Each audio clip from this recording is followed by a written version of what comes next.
I'm back. It only took me about a minute, so hey, gotcha. Alright, so I'm back to it, and we're going to talk about more things. Overconfidence. Now, this is social psych, but when we make our judgments, we're quite confident about things. We're right, okay? People are convinced of it. And it's important, don't get me wrong, you have to be confident. If you don't have confidence, I mean, you wouldn't even get out of bed in the morning, okay?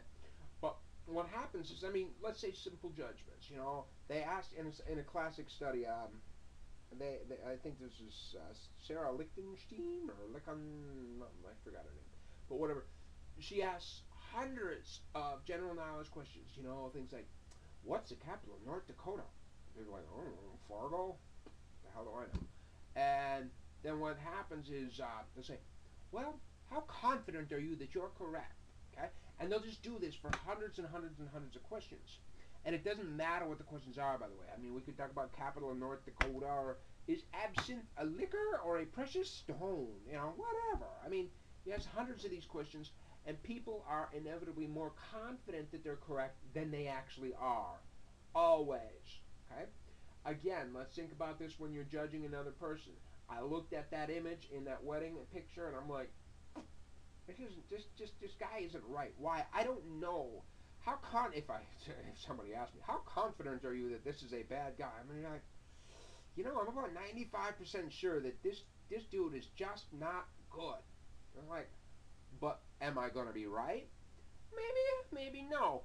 But across the board, people are much more confident that they're correct than they are, whether we're talking social judgments or judgments of general knowledge. Okay? Clearly, this kind of a thing really would come into into play in a court of law. We'll talk about this later when we talk about social psych in the courtroom. But clearly, a jury's told, be sure of the guilt beyond a reasonable doubt, that whole bullshit thing. The confidence of the jury doesn't really reflect the truth of the world. Just because a juror is absolutely confident that and we'll get to it later, but it's things like, if there's a defendant and the defendant is kind of homely, a homely defendant gets worse penalty. Period. I mean, that's just how it works. Whether they're talking traffic tickets or murder. I mean, homely defendants get because I'm more confident. Because look at the dude. Whatever. That's the truth of the world. Blah blah blah. Okay. 82% of drivers say they're in the top 30% of safe drivers. Yeah, that's DFW for you. All right, you can read all of that. Why does this happen? This happens because we tend to, where was it? No, I had it. Why? Because we tend to seek out information that would disprove what we believe, or tend not to, rather. We tend not to. We tend to only seek information that confirms what we believe. Okay? And again, this is not cognitive class, so I'm not going to go for it. But if I believe that this person is a bad person, I will start searching for... My dog is snoring right there. I'll start searching for information that confirms that I believe he's a bad person. I'll perhaps ignore or discount any information that indicates that he's a good guy. Okay? He helped a little old lady go, he was just trying to look good so that he could get something else. He wasn't actually being a good guy. Something like this. When we make our judgments, so again, this is cognition class, but here we go. A heuristic is a rule of thumb, a mental shortcut, a way to make a judgment quickly. Because like I said, we got to make thousands of them. Okay, we make fast decisions, as opposed to, say, a computer that is completely rational and makes a decision based on all the information. At a computer which runs at 72 trillion terabytes a second, or whatever the hell they run at, right? Every bit of information goes in and bing. Well, I'm sorry, we don't have that. We don't have that 62 trillion terabyte. We just don't have that ability. We have a puny little brain. So we fall back on these things called heuristics, little shortcuts. We take the most relevant pieces of information. We look at things that are most obvious, or the thing that we see the most, the ones that we see. They're cheap. They're cognitively cheap. It's a way to go. And as a general rule, Heuristics generally will lead to the correct decisions. Yeah, we'll talk about some clear situations here where heuristics lead us astray badly. But as a general rule, heuristics keep us on track, and they do so in a cognitively cheap way. We'll talk about three heuristics, but you see three? Whew, where's my camera? There it is. Ha, three. The representativeness heuristic is a rule of thumb for judging the likelihood of things in terms of how well they represent or match particular prototypes. Okay?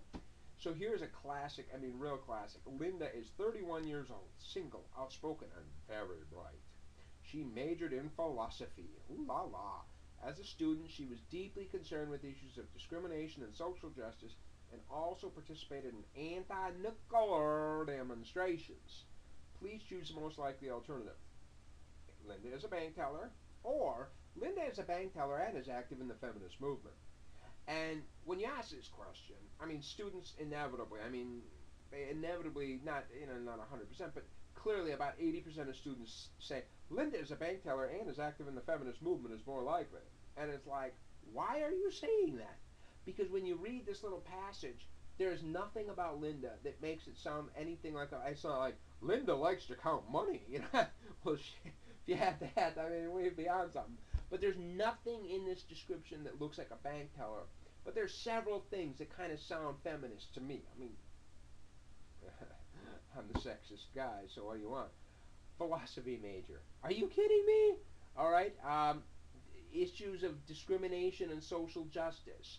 Participated in anti-nuclear demonstrations. These are behaviors that you might be associating with a feminist or something.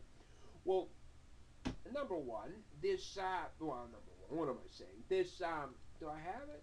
I don't have it. It's normally this is where I would draw on the board. Pretend I have a board.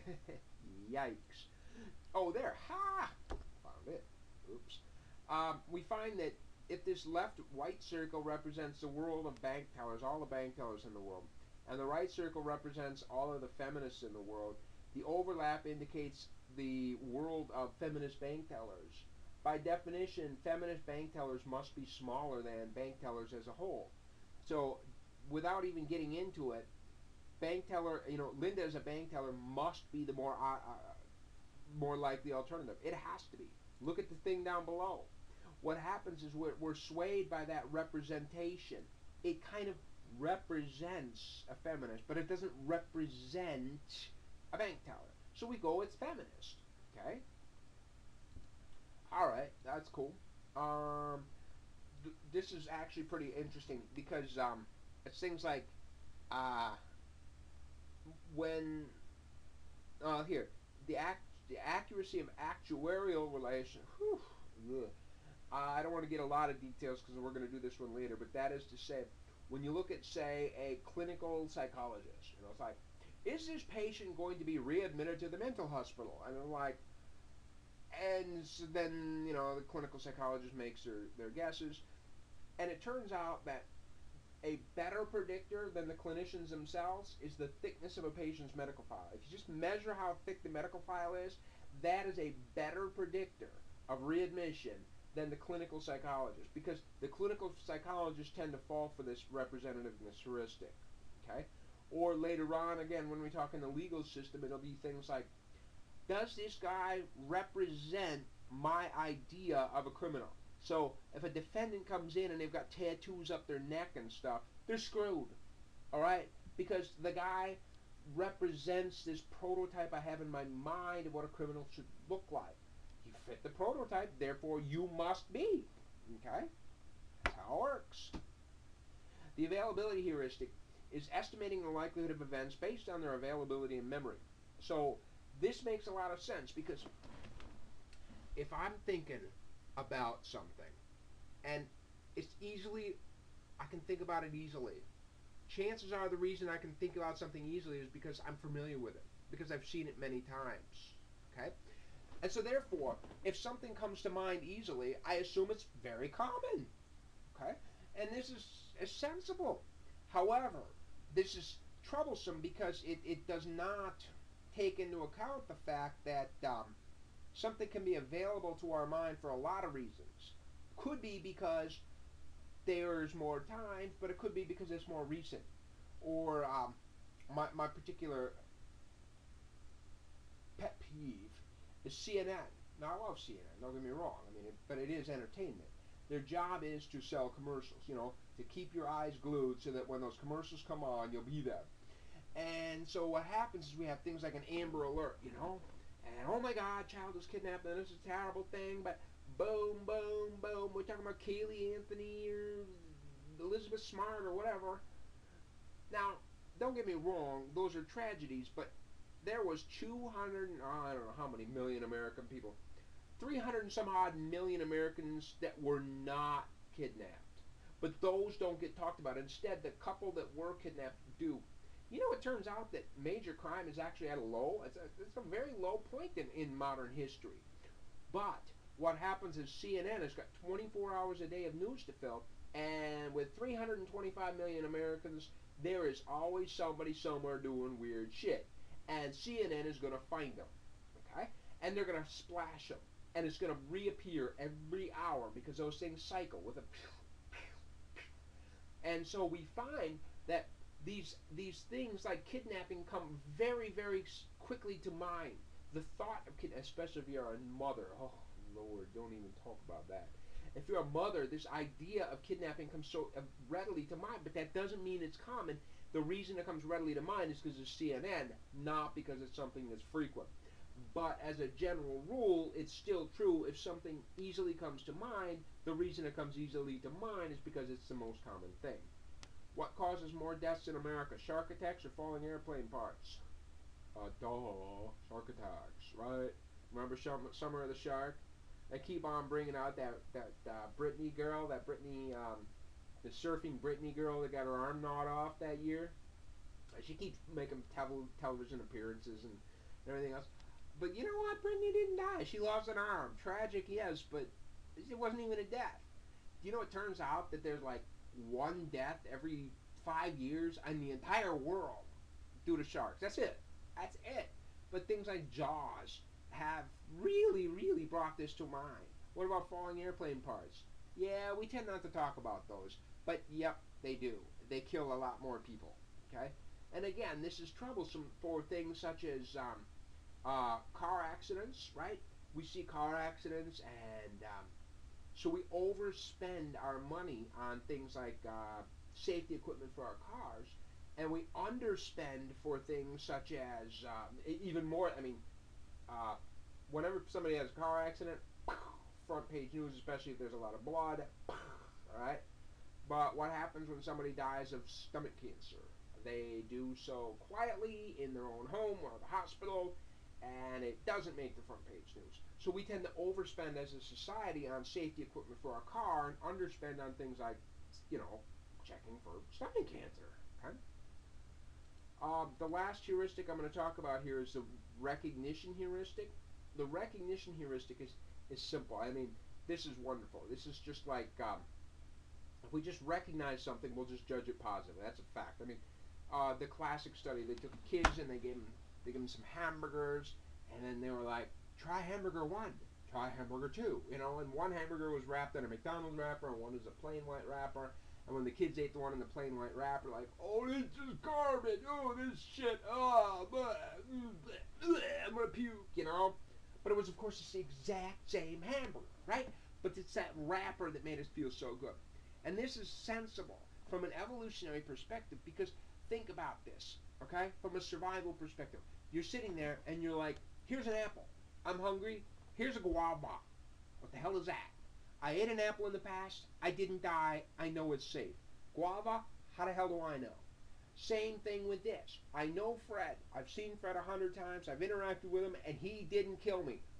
Look at this dude over here. I don't know this guy. I've never interacted with him. Maybe he will kill me. So I'm going to prefer things that I'm familiar with, that I recognize. Okay? I got to stop. We're going to do a third part on this particular chapter.